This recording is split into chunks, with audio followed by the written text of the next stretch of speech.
हूं आपके साथ ऋतु ज्ञानवानी। सबसे पहले बात खरगोन की। अवैध हथियारों का जखीरा बरामद हुआ है। पुलिस ने जब्त किए हैं 42 अवैध हथियार, 7 देसी कट्टे, 35 पिस्टल जब्त किए हैं। अवैध हथियारों का तस्कर भी गिरफ्तार हुआ है। करीब 8 लाख रुपए के हैं अवैध हथियार। आरोपी सिकलीगर फरार हो गया। एसपी धर्मराज मीना ने खुलासा किया है।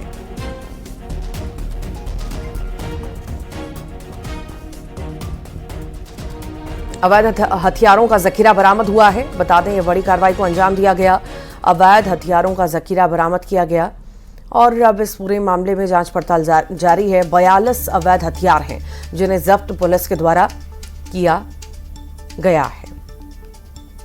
अवैध हथियारों का जखीरा खरगोन से बरामद किया गया। पुलिस ने 42 अवैध हथियार जब्त किए हैं। 7 देसी कट्टे, 35 पिस्टल इसमें हैं। अवैध हथियारों का तस्कर भी गिरफ्तार हुआ है। करीब 8 लाख रुपए के ये अवैध हथियार बताए जा रहे हैं। आरोपी सिकलीगर फरार हो गया। एसपी धर्मराज मीना ने इस पूरे मामले का खुलासा किया है। ये अवैध हथियारों का जखीरा, तस्वीरें आपके सामने। लोकसभा चुनाव को लेकर खरगोन पुलिस ने एक बार फिर अवैध हथियारों को लेकर बड़ी कार्रवाई की। आप देख सकते हैं कि इस प्रकार से अवैध हथियारों का जखीरा पकड़ा गया है। 42 अवैध हथियार जब्त किए। हमारे साथ खुद पुलिस अधीक्षक जो धर्मराज मीना जी मौजूद है। सर, ये लोकसभा चुनाव को लेकर लगातार जो कार्रवाई चली, चौथी बड़ी कार्रवाई, किस प्रकार से कार्रवाई हुई, क्या सामने आया? विगत 1.5 माह में चौथी बड़ी कार्रवाई अवैध हथियारों के विरुद्ध की गई है। इस अवैध हथियारों की खरीद बिक्री करने वाले व्यक्तियों पे, इनका निर्माण करने वाले व्यक्तियों पे और इनकी तस्करी करने वाले व्यक्तियों पे खरगोन पुलिस लगातार अपनी पैनी नज़र बना के रखी है। और कोई भी व्यक्ति जो इन अवैध हथियारों का निर्माण करने के वाले लोगों से इस प्रकार का सौदा करता है, वो चाहे वो सोशल मीडिया के माध्यम से हो या अन्य माध्यम से, खरगोन पुलिस सक्रियता से उनको पकड़ने में कामयाब रही है। कितने हथियार पकड़े और कितने आरोपी पकड़े गए? आज एक आरोपी पकड़ा है जिससे 35 कंट्री मेड पिस्टल और 7 कंट्री मेड कट्टे बरामद किए हैं। साथ ही साथ इसका एक साथी जो सिकलीगर है, जिसने इस व्यक्ति को यह अवैध हथियार सप्लाई किए हैं, तो उसकी भी पुलिस सरगर्मी से तलाश कर रही है। वो मौके का फ़ायदा उठाकर भाग गया, लेकिन हम लोग जल्द से जल्द उसको गिरफ्तार करेंगे। कुल मिलाकर ये बहुत बड़ी कार्रवाई है। एक साथ अवैध हथियार पकड़े गए। अब पुलिस जो पकड़े गए आरोपी उनसे पूछताछ कर रही है। उनके बैंक का रिकॉर्ड है, उनके बैंक अकाउंट खंगाल रही है, उनके नेटवर्क को लेकर पुलिस को आशंका, उसकी पूरी जांच कर रही है। आशुतोष पुरोहित, न्यूज़ 18 खरगोन।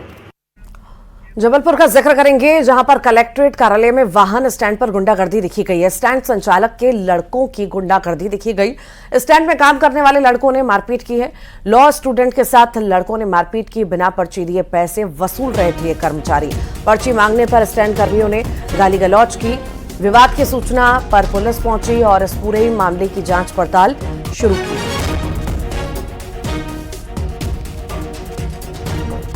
तो कलेक्ट्रेट कार्यालय में वाहन स्टैंड पर गुंडागर्दी सामने आई है।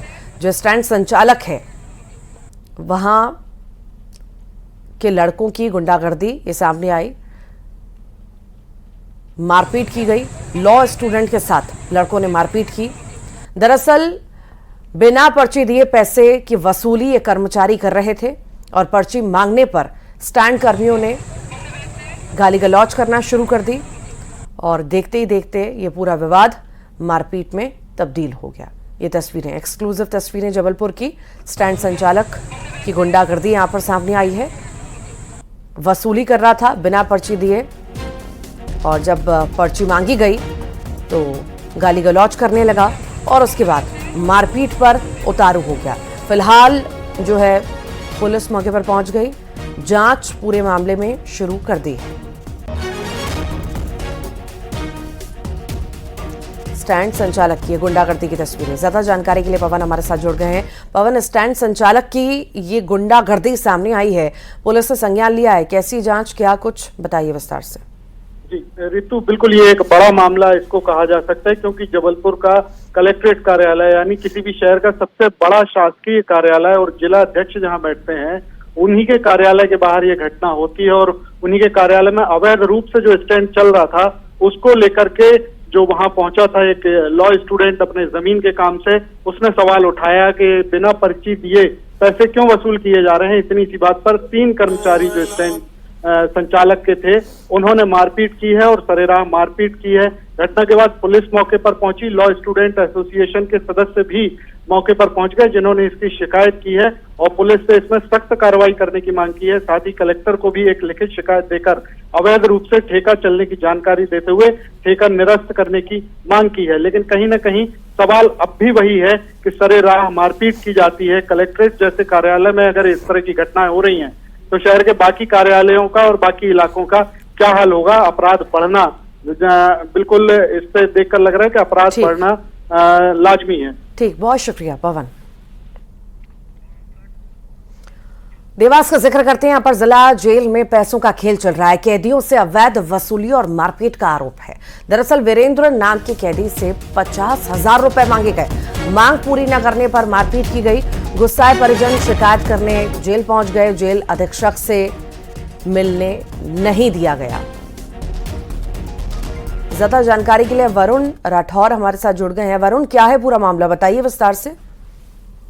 जी ऋतु जी, बता दूं कि देवास जिला जेल में कैदियों से अवैध वसूली और मारपीट का एक मामला सामने आया है, जिसमें आरोप है कि जो जेल में बंद आरोपी है वीरेंद्र नामक युवक कैदी जो है, उससे 50,000 रुपए की रिश्वत मांगी गई थी और पैसे नहीं देने पर उसके साथ जमकर मारपीट भी की गई। वीरेंद्र के परिजनों ने का कहना यह है कि उनसे मुलाकात करने के लिए किसी आनंद नामक व्यक्ति ने उनसे संपर्क किया था और पैसे की डिमांड की थी।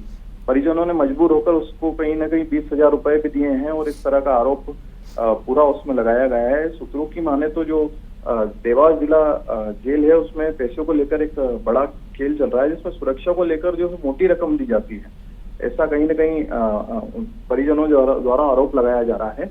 इस मामले में जेल अधीक्षक की चुप्पी है, कहीं ना कहीं वे इस बात को लेकर सामने नहीं आ रहे हैं और इस तरह का विषय पूरा वहां पर सामने आया है। जी ठीक, बहुत शुक्रिया।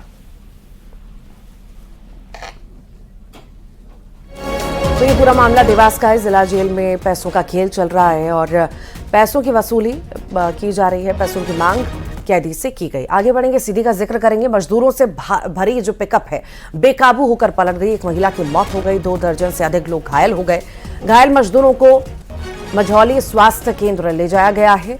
3 मजदूरों की हालत गंभीर बताई जा रही है। चालक की लापरवाही के चलते ये बड़ा हादसा होना बताया जा रहा है, जिसमें एक महिला की मौत, 2 दर्जन से ज्यादा लोग घायल बताए जा रहे हैं। 3 मजदूरों की हालत गंभीर बनी हुई है। सीएम मोहन यादव अब चौथे चरण के लिए प्रचार में जुटे हुए हैं और इसी दौरान उन्होंने मंदसौर में प्रबुद्ध जन सम्मेलन के दौरान कांग्रेस और राहुल गांधी का बिना नाम लिए हमला बोला उन पर। उन्होंने कहा कि आज शहजादा, उनकी बहन और मां जमानत पर हैं। जो जमानत पर हैं वो जेल में जाएंगे।